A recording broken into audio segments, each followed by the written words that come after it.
small towns with sweeping curves, let's explore the Pere Marquette Grand Rapids Subdivision on the AFLK Productions YouTube channel. In today's portion of the video, we're going to be taking a look at the portion from Freeport to Lowell, Michigan. We start off our video in Elmdale, Michigan, which is a very small town, some could even say ghost town, settled in 1889 along the Pere Marquette, now CSX Plymouth Subdivision. What we're looking at now is the former switch house. I couldn't find too much information about when this was built and when it went out of service. The portion of the line that we're taking a look at today was built by the Hastings and Lowell Railroad. Pere Marquette promptly took control of it in 1903 and used it as a secondary route to get trains from the west to Saginaw. The CSX Plymouth subdivision has been in decline for the last 20 years. At one point we saw 20-some trains a day go past this switch house. Now we're down to 2 road trains and 1 local every night. In this video we can see CSX train L303 charging eastbound past the old switch house.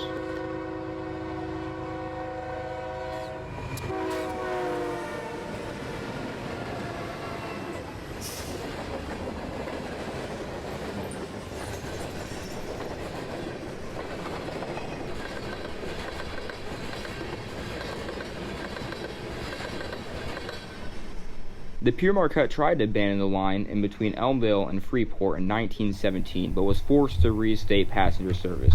That portion of the line was later abandoned in 1935.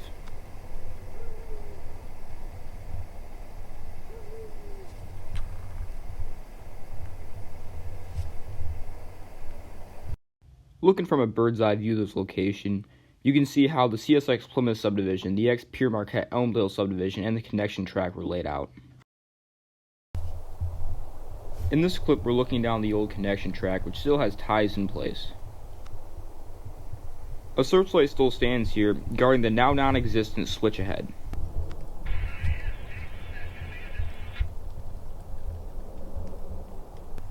At one point, CSX had dispatchers in this building that controlled trains in between Sunnyside Plaza and Grand Rapids to Elmdale. Here we're standing on where the Diamond once was. Looking east, this takes you to the towns of Clarksville, Lake Odessa, and Lansing. Turning to our north, this is the track that once led to Lowell.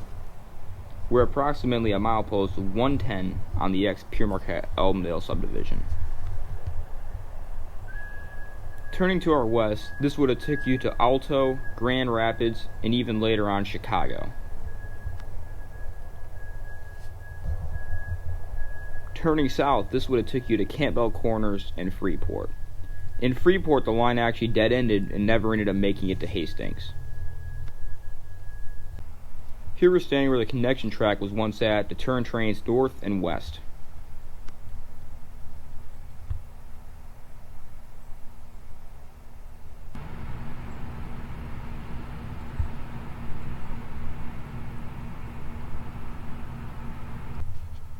It's crazy to think about 100 years ago you could stand in this location and film Pere Marquette steam engines like 1225 hauling passengers and freight.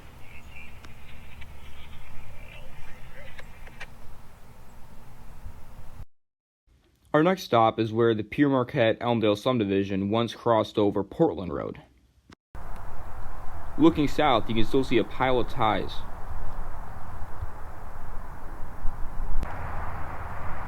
Turning north, you can see a telegraph pole and a cut in between 2 hills of where the main line once went.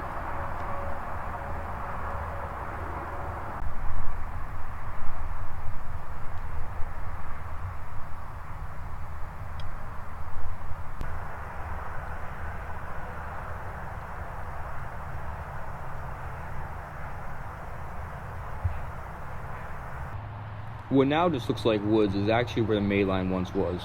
Here we can see another telegraph pole still standing tall.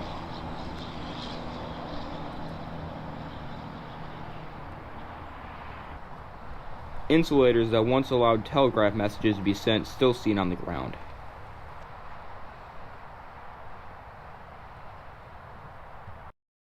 In 1957, MDOT built I-96 over this location. At that time, the line was still in service, so they decided to install a tunnel. MDOT decided the small dirt road next to the Pere Marquette Elmdale subdivision didn't need a tunnel, so they ended up making a turnaround on both sides in '96. Later on, they decided to convert this tunnel into a driving way for cars. Pere Marquette became C&O, and C&O became CSX. CSX ended up thinking this line was not that profitable when they first took control of it and sold it to Mid-Michigan Railroad.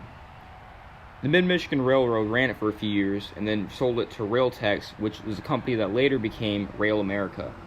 In 1997, they decided to abandon this portion of the line.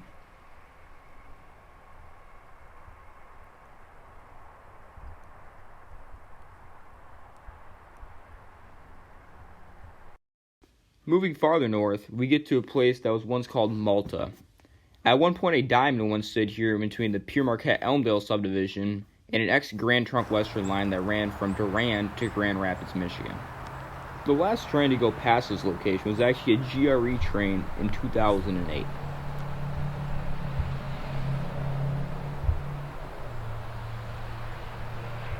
Turning west, we can look at the trackage that is still in use by the Grand Rapids and Eastern Railroad off in the distance. Later on, this would take you to Grand Rapids. Looking east, this would take you to Saranac, Ionia, and later on Durand. Turning north, this would take you to Lowell. The diamond here is a milepost 104.4. Here's a picture of a southbound Pere Marquette train passing the tower that once stood in this location. All that remains of Malta is a signal box that sits where the tower once stood. Through the woods, you can now find the Grand Rapids Eastern Connection track, where they turn off the ex-Grand Trunk Western and onto the Pere Marquette. The grade used here by the GRE was once the grade used by the Pere Marquette. Turning north, you can see the ex-Pere Marquette bridge that's still in use by the GRE. On the opposing side of the bridge, you can see a few hopper cars. GRE local rail fans call these grainies. Here's a picture of what this bridge once looked like back in its glory days. In this clip, we're standing next to the Grand River looking up at the bridge.